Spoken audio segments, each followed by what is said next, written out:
Because what you said up there, you were so far away, but what you're doing is amazing. And what you said that was so important to me is most people we know about Martin Luther King, but you brought it to the forefront where there's a lot of other African pioneers that are significant in our community. So can you elaborate? Well, which is the most powerful question that my grandson asked, and that question was, weren't there any other famous black people that did anything?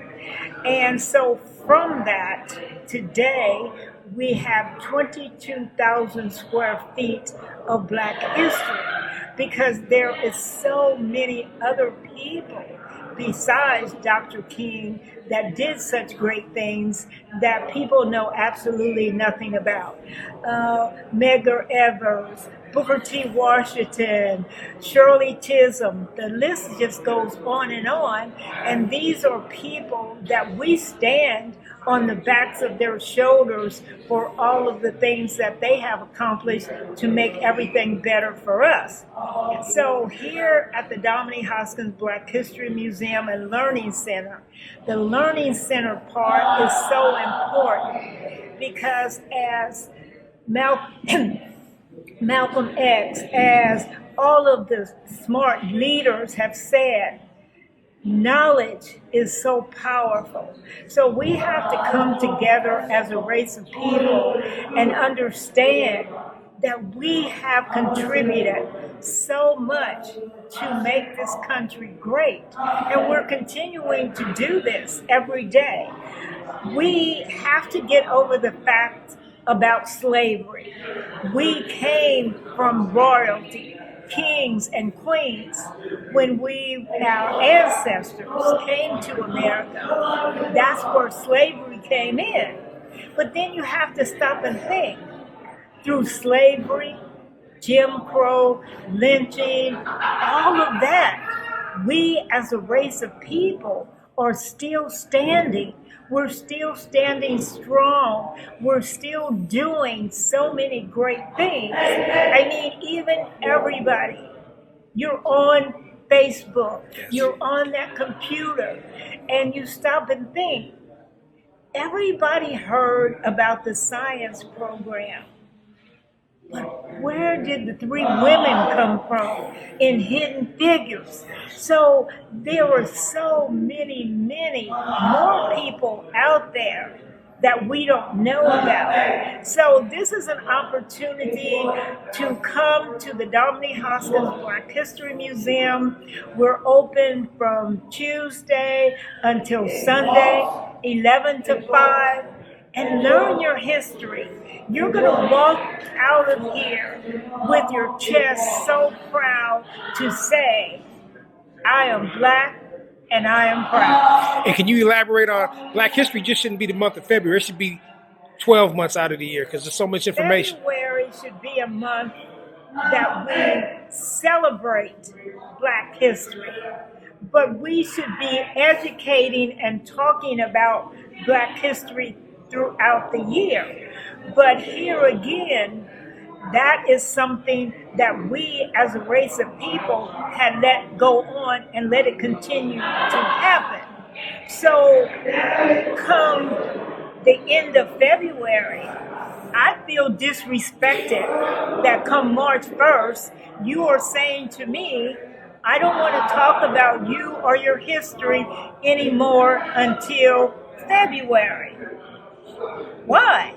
So we as a race of people have to stand up and say, you're going to talk about us all during the year. So we have to demand that. Don't cram everything. You have 15 programs going on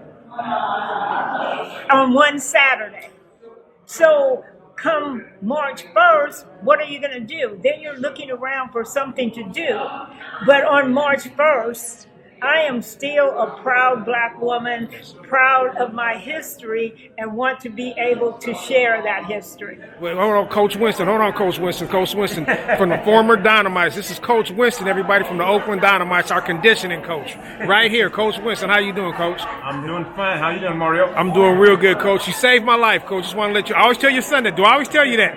And I always tell him to tell you hello. So thank you, Coach Winston, for saving my life. Well, I feel very fortunate to have someone say that because Oh, you saved my life. I never hear that kind of language. I tell him all the time. I mean, you ain't been telling your father everything. Okay, good. Well, I wanted you to hear it first from me, Coach Winston. Once again, thanks for saving my life. Amen. I appreciate it. Yeah, Coach Winston, where's Coach Winston from 61, 62, and 63 49er football team?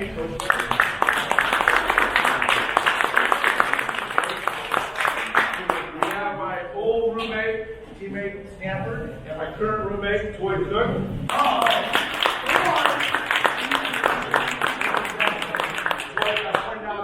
We played our last regular season college football game together in Tokyo. And Barry Beck was there, Barry Golden, and Toy was kind enough to point out that he was the defensive player of the game.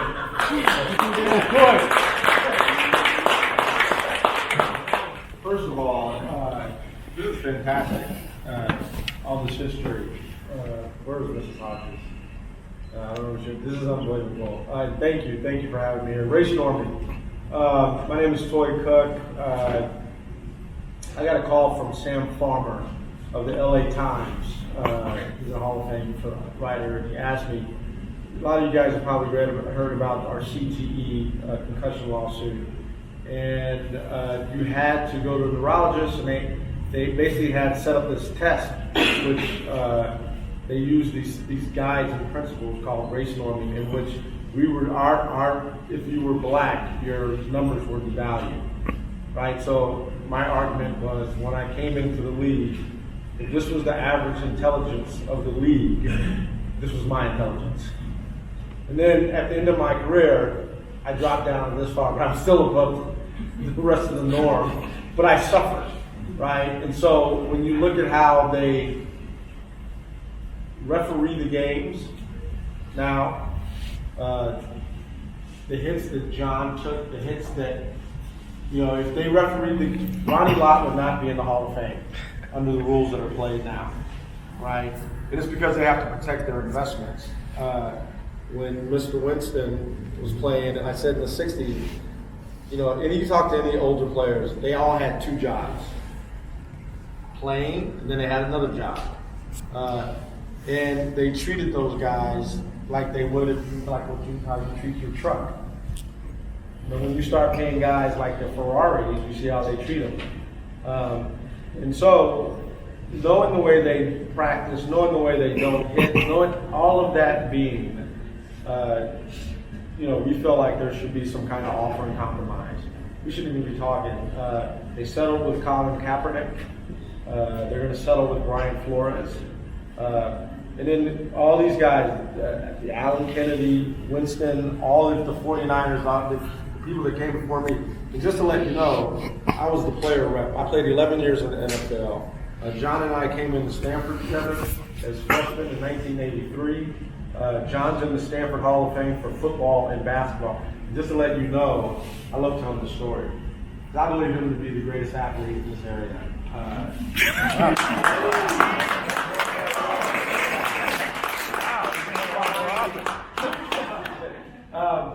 Look, he followed John Elway, right?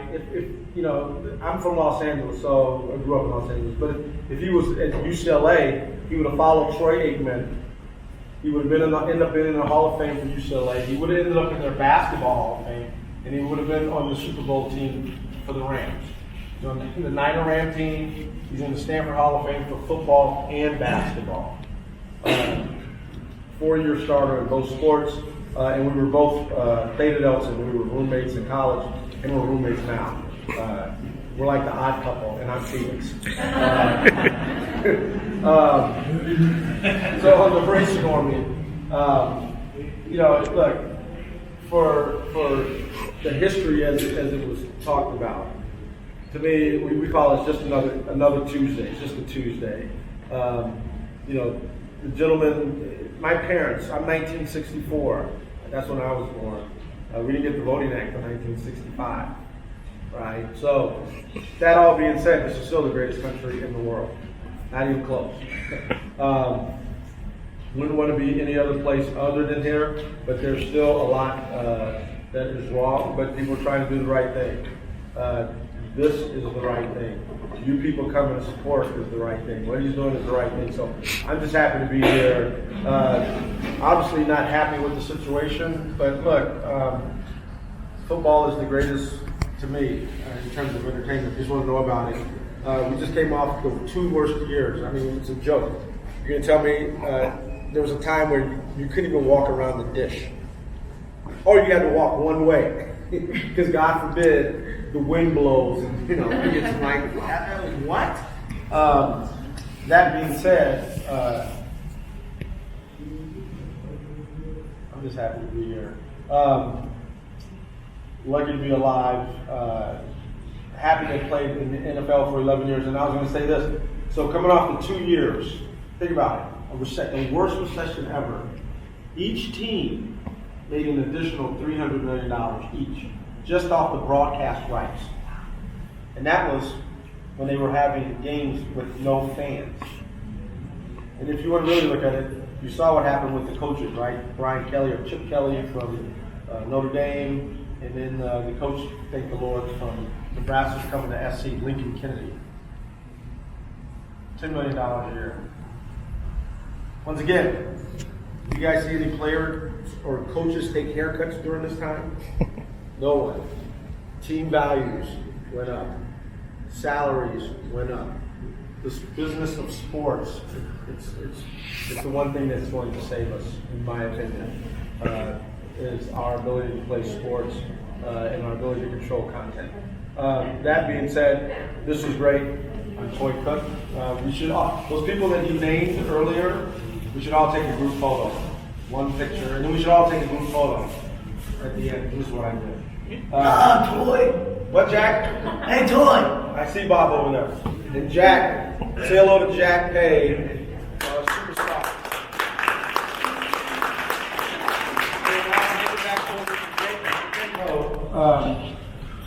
I'll let Shmeez tell the story, but he's created a dance craze, like TikTok, and you even performed at the Niners, right? Yeah. During halftime? Yeah. Halftime show at the Niners. John had him perform, or not perform, but come perform for the girls' middle school. And this was like some, social media event, like blew up. Like, so this guy is like big news. You may not know it, but all your kids and grandkids know about the Shmeez dance. SLEEZE. So, a little background about it. How y'all doing? All right. I'm originally in Worthington. I'm from California. I'm 23 years old. I'm kind of young. I created the Shmeez dance in 2009.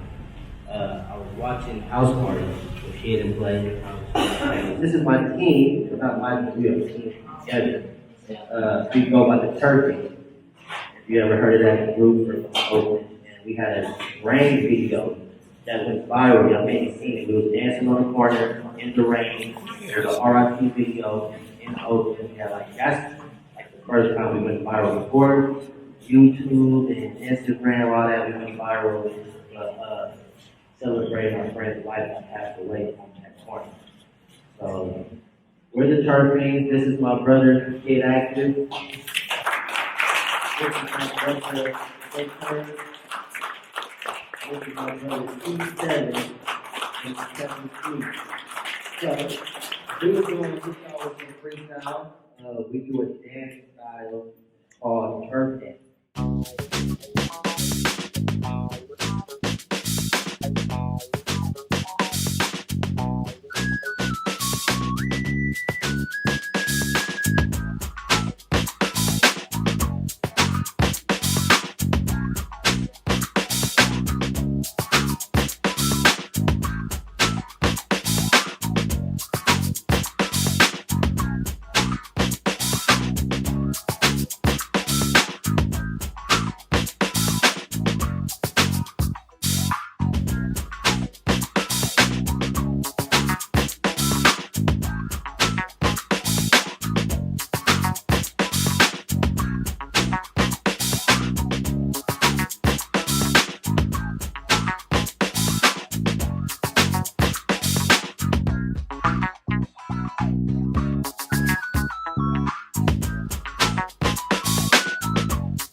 Alan Kennedy, the offensive lineman for Washington State, 1980. Is that correct? 1980. Alan, Alan Kennedy. Let's look at them rings.